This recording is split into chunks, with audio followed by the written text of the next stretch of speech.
We're live. Yay. I always do jazz hands when I go live. It's just what I do.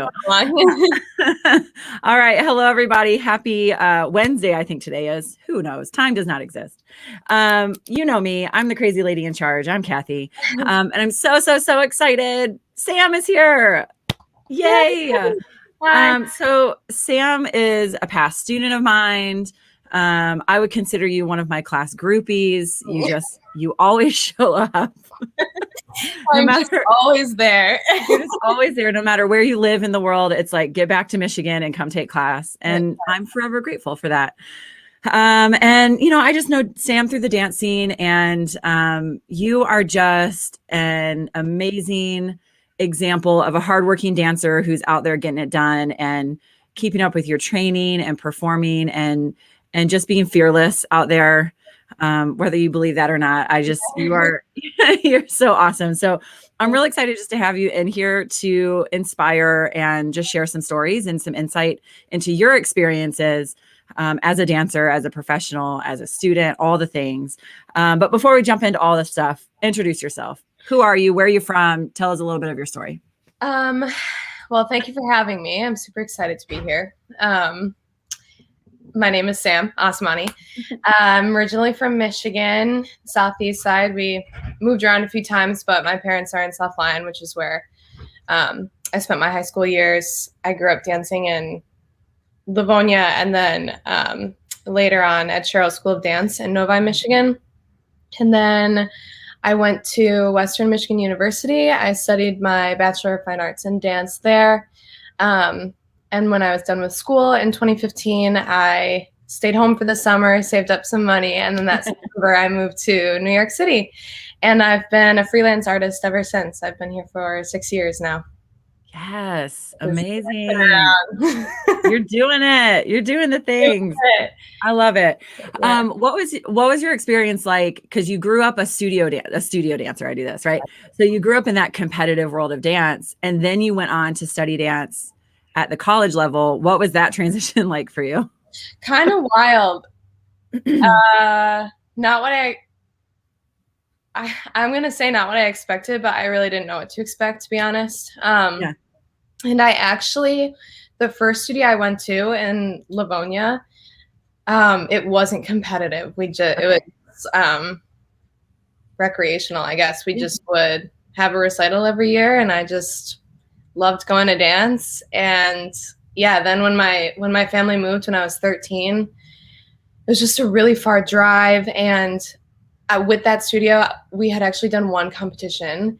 Okay. And I went as like a little 12, almost 13-year-old doing like shuffle steps, and that's about it. And some plies. And I love it. And I'm looking at like these 6-year-olds doing all these crazy like tricks and, you know, competitive dancing.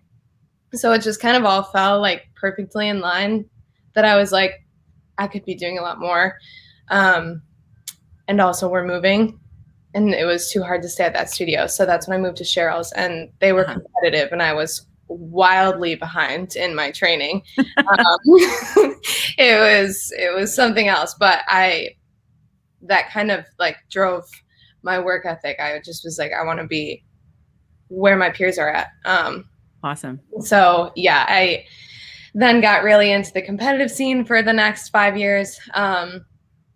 And then went to college, and yeah, I had no idea what to expect. And they really just kind of took everything you knew and stripped it away. Yep. And I hated it. I really did. I was like, for that first semester, I was homesick. I also originally went in as a double major with special education. And I remember calling my dad weekly because he originally went to college for football. So he was just kind of in that. He knew a little bit of that, like going in passionately with your sport, your whatever, as an athlete. Mm-hmm. And he helped me a lot because he told me how much he really hated it too, just because it was so different. And I was kind of hesitant to believe that. I'm like, what? I think I just hate it because it's not for me. I don't think it's because it's different. I'm fine with change, you know, just telling myself all these things. And then I just halfway through that first semester, actually more towards the end of the first semester, like around Christmas time, it just kind of clicked. I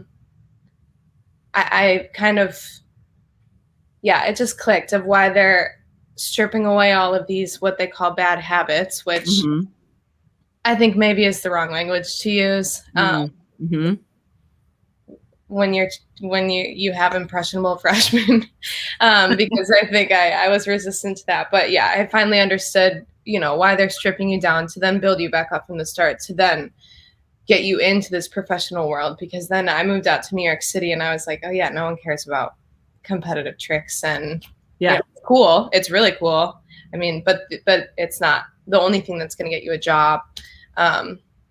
They care about how you work. They care about how you are as a professional. They care about your class etiquette, your rehearsal etiquette, all that stuff. So yeah, that entire tangent. It was crazy and different, and I really didn't like it for the first few months because I just didn't understand what was going on. I'm like, I already know how to do a double pirouette. Why are you telling me? Why are we going back to the prep of it? And it started to click. I finally understood. But yeah. You're not the first person to say that. I've heard a lot of dancers say, oh, I hated it when I went into college. And going from jazz tap ballet to modern ballet, it's a big transition. And I think that it needs to be talked about. That I wanted to bring it up for a reason, because I know I do have a lot of studio teachers who listen to my stuff. And I think that the more we talk about it, then studios can start to realize that they need to maybe adapt some of their training to better prepare their students for that college experience. Yeah. And I mean, it just wasn't at my studio. Right. Yeah. And I wish I had never stepped foot into a modern class. I was like, I don't know. What do you mean run with my pelvis? I'm like, I don't understand this. I don't get it. And I just was like, and then I mean, of course, now I'm contemporary modern. Out here, it ended up being one of my favorites. I fell in love with everything about it, but yeah, it's really not talked about a lot because it's just not what the focus is, especially in competitive studios. But I think that there is a way to mesh both, still have the competitive lifestyle and the training and the tricks and the technique and the intensity of all that behind it, while also training your dancers how to move maturely and move for their body too. I wish I would have known not to, the saying of fake it till you make it. Like, if my leg doesn't go there, it doesn't go there. It's just right. Me. And I wish I would have known that at an earlier age of how to work with my body and what works for my body. And it doesn't mean that I'm not a good dancer. It just means that that's my body. 1000%. I love that. That's awesome. So then you dance in college, you're living your best life eventually, once you stopped hating it. How do you feel? Like, what do you think is maybe one, or, what's an example of something dancing in college that prepared you for this professional life in dance? Is there one standout thing or a couple things you can think of? Standout thing, the first thing that comes to my mind is how strict faculty at Western was with class and rehearsal etiquette. And with that, more class etiquette, because I feel like it's easier and more common sense, I guess, if you're in a rehearsal to listen to the choreographer and do what you're told. And it's more that. But I remember one of our faculty members, one of my professors, she wouldn't, once you stepped foot into the studio, we were quiet. We weren't talking to each other. We were stretching. We were getting ready for class, and couldn't cross your arms even on the side if you weren't yawning. All these things that feel like common sense, but it was really like, she was really strict about it. Just super aware of our body language while we were in class, basically, is what it came down to. And so then when I moved out to the city and I started taking drop-in classes, which are just a more relaxed atmosphere, I noticed a lot of these things that she got out of us right away. I'm just like, feeling like, my God, that's so rude. How could they be doing that on the side? How are they talking? the teacher just walked in and they're still being loud in the back. They're like on their phones on the side. I just was like, oh my gosh. And yeah, I feel like, you know, and for a while I was like, okay, well, I have really great class etiquette from school, and these people are just more lax, and that's fine. There's nothing wrong with it. And then I actually, just talking more to people in the community and more teachers and choreographers, they actually said that they noticed that about people first thing when they walk into a classroom or an audition room, even, because it goes into both. Yeah. And that's over half of what they'll look for when they're looking for dancers. And out here, especially if you're a freelance artist, there's not many typical like auditions that you go to. A lot of times that you'll get classes, or you'll get jobs through classes. Yeah.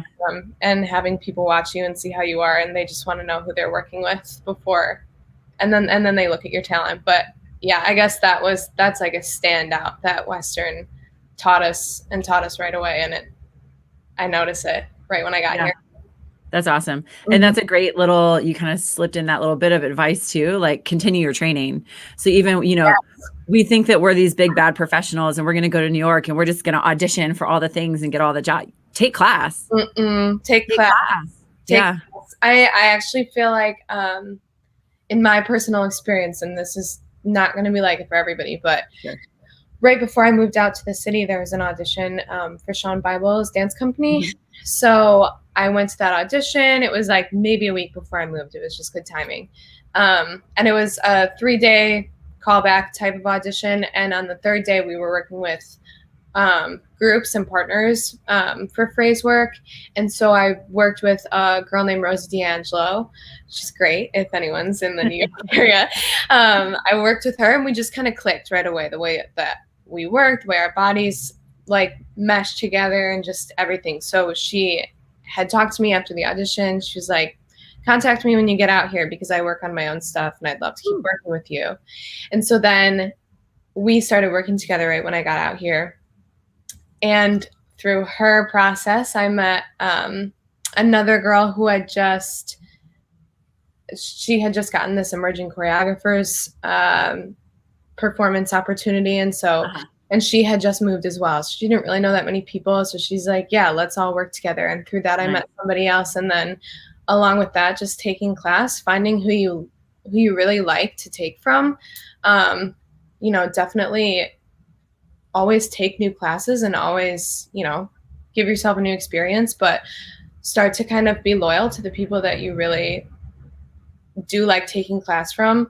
They don't always have job opportunities, but you know, once they kind of see that, if something comes up, they'll usually be like, oh, I know this person in class. And yeah, I just feel like it's networking, and it's like it's a domino effect of everything. And my experience has been just very much of like, oh, I know this person from here. Oh, and then I met this person, and then I met this person, and it's just been that kind of thing. And then I found the same experience when I was in LA many moons ago. Many moons ago. We won't go back that far, but same experience. It was go to class. You're going to get seen. There's going to be agents around. There's going to be choreographers. The teacher is going to want to hire you to be an assistant for something. I mean, and then you're just keeping up with your training. So when the job comes, you're ready. You're ready. And also just with that, it's like you know, you hear it all the time, but I feel like I forget. You really do never know who's watching. So even if you're taking class, which there's a fine line between I've noticed there's a fine line between taking class because you want to be taking class and you like who you take the class from, and just taking class for the opportunities and the advantages that you could get.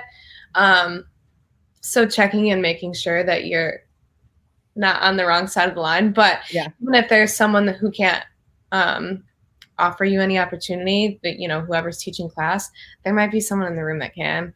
Yeah. And they see you every week. It's like, it really becomes like a social thing too, to take class. The same people in class every week. You have your work friends, you have your class friends. It's like, it's pretty fun. Especially now as things are, now that classes are open again, it's like, oh my gosh, just put me in a room with people and let me dance with you. Yeah. And then, that's awesome. Above all else, like you've said, you then just keep up on your training, because that's super, super, super important. Always. Yeah.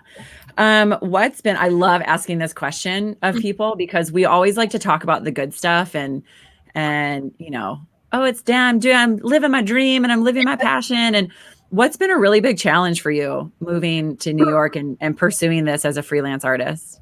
How long do we have? Okay. The biggest thing I would say is the balance of working enough to pay your bills, especially, of course, every city that has like all the dance things you want are like so expensive to live in. But working enough to pay your bills and being able to live, but not working so much that you're not dancing anymore. And I just was really fortunate. Someone right when I moved, pretty much like within the first month, told me that usually is the hardest part for most artists, especially freelance artists, because, we have really high highs and super low lows when you're not really dancing. And everyone's kind of like, I can pay you this much. And, it's just always, you just never know. And nothing is really stable. But I was happy to get that advice right away. Not even advice, just kind of like a forewarning, because that was the hardest thing for me, and still is. There's still some times where I'm like, okay, I haven't danced in 2 weeks because I've been working every single day and I can't go to class. It's like, but you just have to kind of push through and know that every other artist is doing the same. And knowing that like there are going to be times where your bank account will be happy, but your soul might not be so happy, because you're working a lot and you're making your bills, but you're just not able to make it to class, or, can't do this one opportunity because you're not available, something like that. And then there's going to be times where you're dancing a ton, but you just really, really, really have to budget out your money.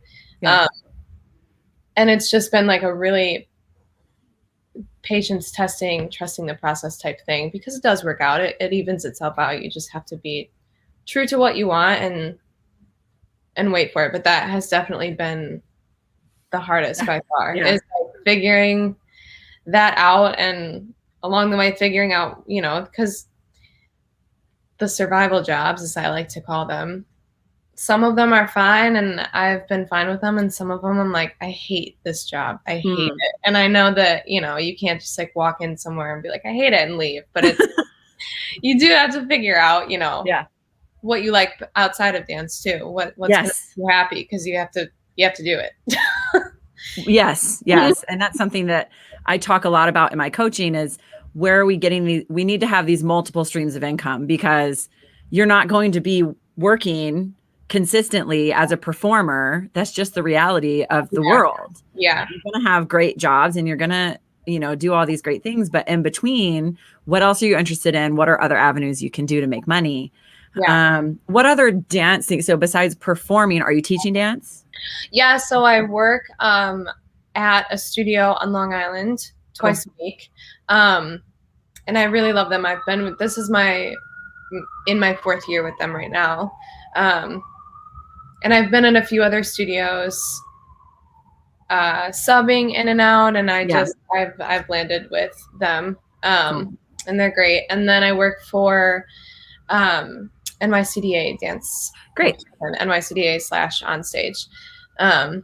Yeah. So both of my jobs outside of performing are with dance, which is really cool. I've been not with dance. I've been in the restaurant business, cleaning people's houses, sitting, all the done.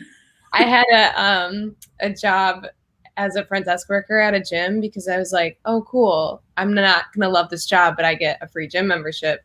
But then I had no time to use the free gym membership. So I was like, I was like, this doesn't make any sense. But, oh my goodness.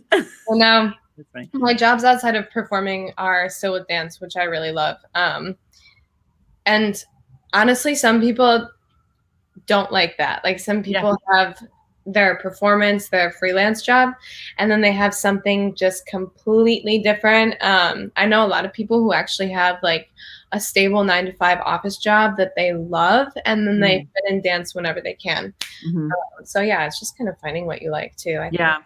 Yeah. All of our journeys are so different. Yeah, definitely. What would be, you know, beyond what we've kind of already talked about, like taking class and networking and all those things, any other little maybe unique piece of advice for a dancer who's interested in moving to New York and going for it, like how you are? Honestly, yeah, I'm like, honestly, just go for it. Yeah. It's so scary. It's so scary, I think. I mean, that was like one of the scariest things in my life when I was on the plane to New York and realizing that I didn't have a return flight. I love that. Oh my God, like my stomach flipped. I'm like, wait, what am I doing? But you're going for it. Yeah, I think just go for it and you'll figure it out along the way. And definitely just if you are really passionate about like wanting to make this a career, I think just kind of putting yourself anywhere in the dance community that you can. Like my first like 2 years out here, I really did say yes to everything that I could. No matter what, it's like you're gonna do a lot of work for free. But it's exposure, it's networking, you're performing. It's like it's cool. You're still dancing. You're doing what you love. And then you advocate for yourself and you work it out along the way. But yeah, I mean, I think I just go for it and just put yourself into whatever you can. And to just trust the process too, because, especially in this world of social media, comparison is a beast, and, you're always going to be seeing people doing more than you, and and it's just not your time yet, or your time will come, but just to not let your head get too focused on that and just do what makes you happy. That's awesome. Yeah. That's great advice. That's such great advice. Yeah. We're all, I like to think of it as, the big book of life, and we're just all in a different chapter.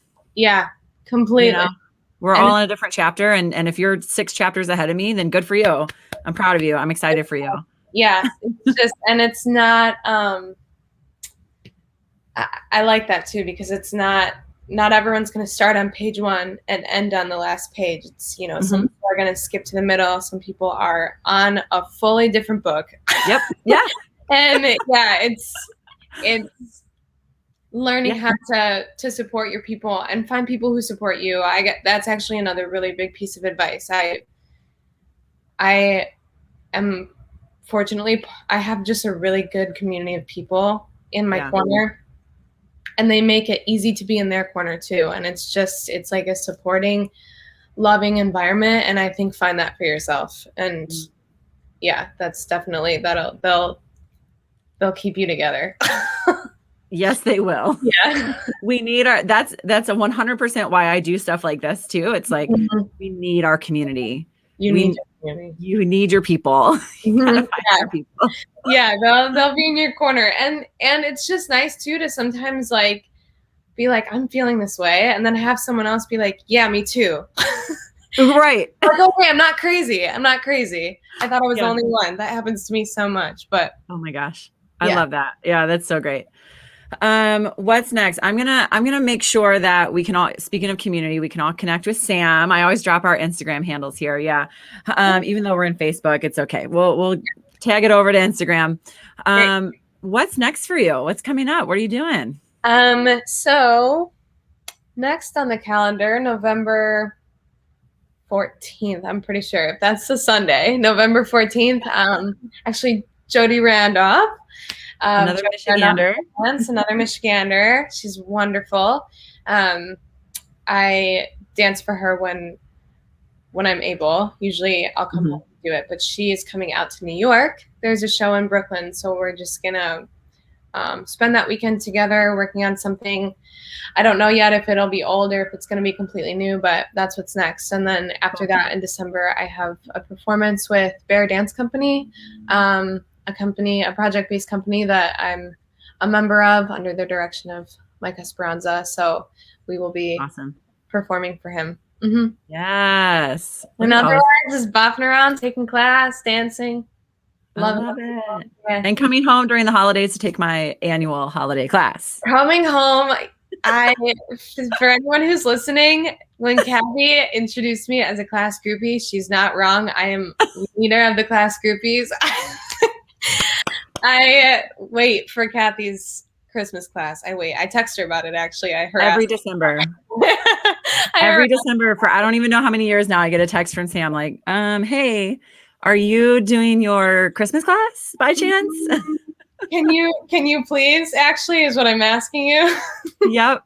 So it's just for you. Yeah, I'm forever grateful. So yeah, then after the performance, I'll be home taking your class. That's what's next on the calendar for me. Yeah. So anyone in Michigan, come take class this December. Please. I'll be there. That's awesome. Sam, this is great. I love getting to hear more of your journey, and it's just so inspiring. I feel like I'm a stories person. I'm every day listening to my podcasts and just being inspired by other business leaders and dancers and choreographers. And it's so, like you kind of mentioned, like just hearing that there's other people who are experiencing the same things that you are is so helpful in our journeys. Yeah, I'm so happy that you had me on. I love talking about my journey. I love hearing about other people's journeys, and especially just for me,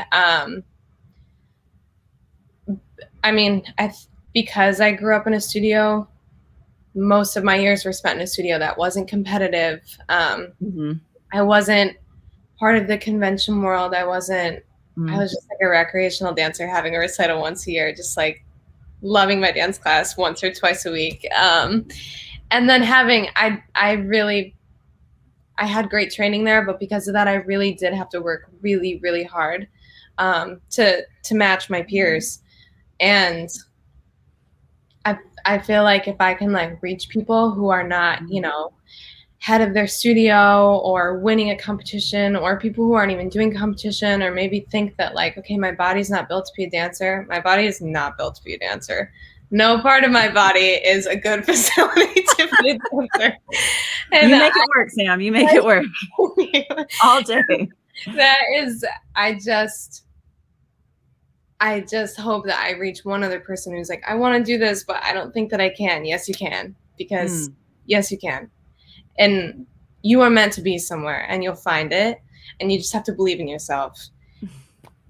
And that's, I love if I can reach anyone with that, because and I'm just fortunate that I have a lot of people like you, even having me on here, who believe in me, who push me, who give me confidence in myself. But once you have it, you can do anything. Just push for it. Yes. Yeah. Oh, wise words from Sam. I love it.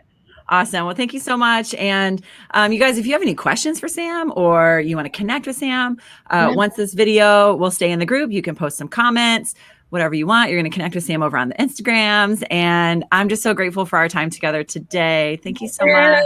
Thank you so much. I've loved being here and talking with you. Yay. Awesome. All right. Thanks, everybody.